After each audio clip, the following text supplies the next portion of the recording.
નમસ્કાર, આપ જોઈ રહ્યા છો સ્પાર્ક ટુડે ન્યૂઝ। શિક્ષણના મંદિરમાંથી એક એવો સનસનાટી ભર્યો કિસ્સો સામે આવ્યો છે। બાળકો જ્યાં ઉજ્જવળ ભવિષ્ય બનાવવા જાય છે ત્યાં તેમની પાસે મજૂરી કરાવવામાં આવી રહી છે। વાત છે અમરેલી જિલ્લાના રાજુલા તાલુકાના બાબરિયાધાર ગામે આવેલી સરકારી પ્રાથમિક શાળાની ઘોર બેદરકારી સામે આવી છે। આ બાબતે આચાર્ય પાસે ગયા ત્યારે પોતાની પાપ લીલા છુપાવવા માટે શાળાના આચાર્ય કેમેરા સામે આવવાથી ભાગતા નજરે પડ્યા છે।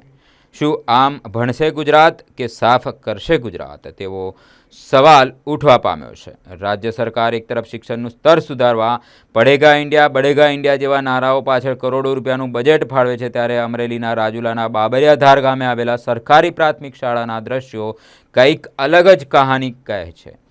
શાળાના માસૂમ બાળકોના હાથમાં પેન પેન્સિલની જગ્યાએ સાવરણા પકડાવી દેવામાં આવે છે। આરોપ છે કે અહીંના શિક્ષકો માસૂમ વિદ્યાર્થીઓ પાસે શૌચાલય સાફ કરાવે છે। આ સરકારી શાળામાં બાળકોના આરોગ્ય સાથે પણ ગંભીર ખિલવાડ થઈ રહ્યો છે। મધ્યાહન ભોજનમાં બાળકોને કીડા અને જીવાતવાળા નબળા ગુણવત્તાવાળું ભોજન પીરસવામાં આવી રહ્યું છે તેવી ચોંકાવનારી આપવીધી ખુદ માસૂમ બાળકોએ મીડિયા સમક્ષ રજૂ કરી છે। આ ઘટનાની જાણ થતાં જ રોષે ભરાયેલા વાલીઓ અને ગામના આગેવાનો તાત્કાલિક શાળાએ દોડી ગયા હતા અને ભારે હોબાળો મચાવ્યો હતો। અહીં શાળામાં વિદ્યાર્થીઓના હાથમાં પેન અને પુસ્તક પકડવાના બદલે શૌચાલય સાફ કરાવવામાં આવી રહ્યું છે।